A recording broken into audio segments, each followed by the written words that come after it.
Hola, ¿cómo están? Bienvenidos a un nuevo podcast de This is Music. Hoy vamos a hablar de lo que pasó el día de ayer en el Rock Colombia, el día de Rock Colombia. Y pues no quiero, por el momento al menos, como hablar mucho en lo que se refiere como a hacer juicios de valor de qué tan bien o qué tan mal estuvieron las bandas. Que en teoría es como lo más importante de un festival, ¿no? Pero ocurre que anoche en la madrugada de hoy fuimos testigos de algo que va mucho más allá. Fuimos capaces de ver por primera vez en muchísimo tiempo al rock colombiano, o al menos a una parte de él, unido por una sola causa, que es la de darle valor a lo que tienen, a lo que han hecho en todos estos años y a que el público los ayude y los acompañe en ese proceso de darle valor. Yo por eso reivindiqué desde el primer día, o sea, desde que salió ese cartel del Día de Rock Colombia, desde el primer día le di mi apoyo a esa iniciativa de Don Teto, todo se ha dicho. La idea fue de ellos y pues con la ayuda de todas las bandas y de Radioactiva y todos los que patrocinaron esa cuestión, pues lo hicieron posible. Pero más allá de eso, le di mi apoyo porque había un cartel muy bueno. Las bandas que estaban ahí eran increíbles, la curaduría fue em, impecable, había un equilibrio muy fino entre las bandas de los 90, pues el parche de las bandas del 2000 pues, de las que apoyó Radiónica, perdón, Radioactiva al menos. Algunas de las nuevas, de las que han aparecido con todo el fenómeno Stereo Picnic, eh, había de eso, sí. Y también había incluso bandas de antes de que se diera, antes de que llegara acá el fenómeno del rock en español, el caso de Sheep, que fue una banda de rock progresivo muy por el estilo, yo diría que de Rush o Asia o Yes en los 80. Entonces, en ese sentido creo que estuvo muy bien equilibrada. Pero no solo en el aspecto temporal, sino en el aspecto de géneros. Había bandas que ponían folclore en su música, había bandas que hacían una cosa más ligada al indie, había cosas más de, pues de ese rockcito que promueve Radioactiva, había metal, había punk, había incluso hardcore. Entonces, como que la intención del Día de Rock Colombia era, pues, como decía, darle valor a esto que hacían.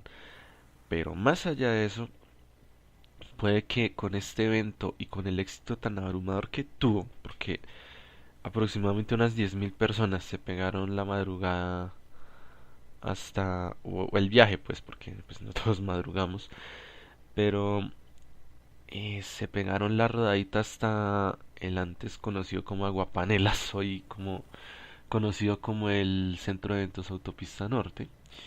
Se fueron hasta allá a ver bandas colombianas, es decir, es que era un reto por donde se le mire, por lo que estaban ofreciendo y por el sitio al que tocaba ir para verlo. Ese viaje no es corto, para nadie. Entonces, por donde se le mire fue un éxito rotundo. Todas las bandas hicieron cantar en algún momento a la gente. O sea,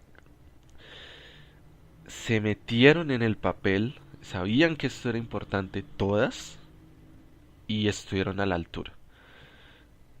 Yo, o sea, incluso me causó algo de curiosidad porque creo que cuando estaba tocando La Pestilencia, como que a Dilson lo sobrepasó un poco todo eso, ¿sí?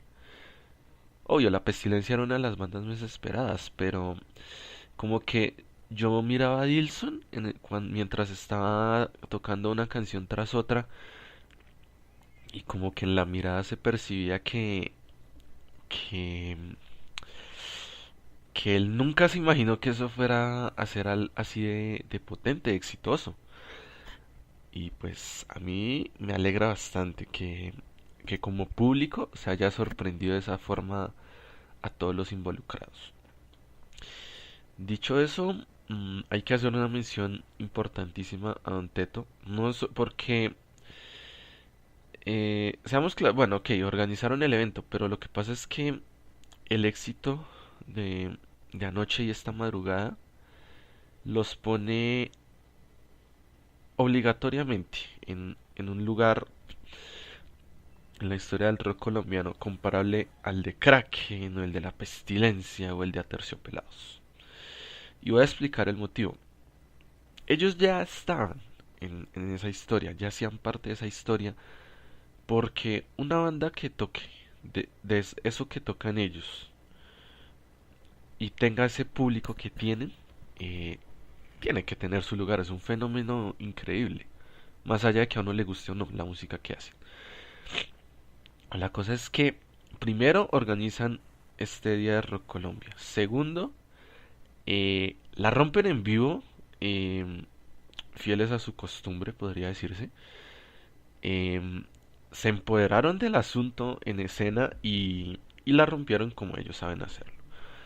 Y tercero, eh, Don Teto tuvo una brillante idea, que fue la de hacer ese tributo a Kraken o a Elkin Ramírez, pues luego de que falleció, ese tributo que realmente todos esperaban ver en Rock al Parque y por el cual hubo muchas críticas, porque era solo un video y no era muy largo además, como que de pronto fue muy inocuo ese tributo que hicieron en Rock al Parque. La gente de pronto esperaba algo más y ese algo más lo vimos en el Rock Colombia. Aparentemente Don Teto buscó a a los otros miembros de Kraken, les propuso este tributo a Elkin Ramírez, eh, con un argumento yo diría irrefutable. Nadie estaría aquí si no fuera por el ejemplo que puso Kraken desde sus inicios. Porque es verdad, o sea, la constancia que tuvieron ellos en una época y en un momento histórico muy delicado para Colombia, pero sobre todo en una sociedad que satanizaba el rock y no creía que tuviera éxito, o que pudiera tener éxito, pues al menos el que se hacía acá, porque pues ya estaba más que comprobado que, por ejemplo, las bandas argentinas la iban a romper a finales de los 80, pero no se tenía esa certeza de que Colombia pudiera tener algo así en ese campo, en ese ámbito. Y Y Kraken fue una de las primeras bandas que demostró que eso no era cierto. Entonces, por ese lado creo que el tributo fue justo y supongo que por eso nadie se molestó o nadie se puso de purista al menos cuando Diego Pulecio, el cantante de Don Teto, subió a cantar una canción de Kraken, no recuerdo cuál ahorita. De hecho subieron varios, entre ellos el hijo de Elkin, también cantó una canción. Hubo una canción del último álbum de Kraken, el último que alcanzó a grabar Elkin Ramírez, donde sonaba solo la voz de Elkin como por los parlantes y la banda tocaba en vivo. Si hubieran podido, seguramente usaban algún holograma o algo así si tuviéramos esa tecnología. Pero digamos que fueron recursivos y hicieron ese homenaje como era debido, supongo. Creo que más allá de que no soy muy cercano a la música de Kraken y eso, ese sí era un homenaje que se merecía el King Ramírez. Y estuvo bien que se diera en ese contexto. Yo diría que ese contexto del Rock Colombia merecía tenerlo más que Rock al Parque. Y de hecho, todo el evento fue un guantazo a Rock al Parque. Fue como en Los Simpson cuando Homero empieza a pegar guantazos inspirados en el zorro que dice, Señor, exijo una satisfacción, ¿acepta o es usted? O lo reta a usted a un duelo, ¿acepta o es usted un cobarde? Entonces es algo así.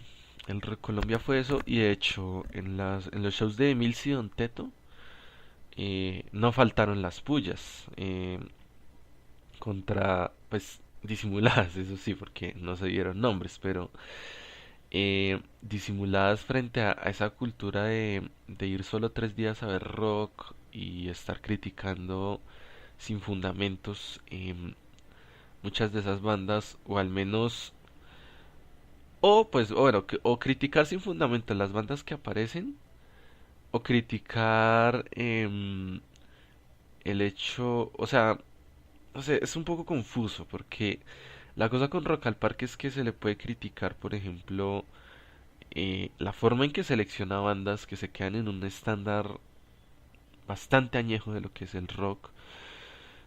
Se les puede criticar mucho de la organización, pero más que eso, se les puede criticar que han construido un público que solo va a ver rock 3 días. No, nunca paga por boleta y eso. Y me sorprende que tanta gente fuera consciente de lo importante que era dar ese mensaje, dar o tener esa fortaleza para decir no, nosotros nos empoderamos de lo que hay acá. Supongo que muchos movidos por el yo creo en lo de acá que promueve tanto Televid, con el cual no estoy de acuerdo, pero eso ya es otra cosa. El punto es que está bien tener que pagar por bandas de acá, vale la pena pagar por bandas de acá, según lo que vimos en vivo el día de ayer y esta madrugada. Supongo que ya la cuestión ahora depende es de cómo se capitaliza todo esto. Porque no podemos tampoco despertar muchas ilusiones. Es decir, yo salí con una sensación de que estábamos haciendo historia. Y efectivamente la hicimos porque con toda seguridad es un punto de quiebre puede ser un punto de quiebre en la historia del rock colombiano. O sea, o puede ser un punto de quiebre o puede ser una anécdota de, de un grupo, en este caso un teto que quiso hacer la jugada más arriesgada en la historia de la música colombiana en los últimos años, o al menos del rock colombiano. Y pues, o sea, yo comparo mucho esto como con el 5-0 que Colombia le metió a Argentina en el Estadio Monumental. Porque lo que pudo ser eh, el comienzo de algo o de un proceso histórico para el fútbol colombiano terminó siendo solo un momento anecdótico y mucho peor porque terminó con tragedia, pues la muerte de Andrés Escobar. Y pues con Rock Colombia veo que puede, o sea, como que está en ese punto, ¿no? O sea, algo puede pasar, lo mejor o lo peor. Ahora depende de, de todos, o sea, no es solo del público, como decía Don Teto en escena, depende de todos que esa chispa no se apague, que ese momento de lucidez que se tuvo en el circuito o en la escena o como quieran llamarlo, eh, no se puede perder. Es esencial eso. Hay potencial, hay buenas bandas, no solo las que estuvieron en el Rock Colombia, hay muchísimas más. Y hace un tiempo asumí como esa responsabilidad de promover lo mejor que hay. Yo no puedo promoverlo todo, pero puedo promover lo mejor que hay.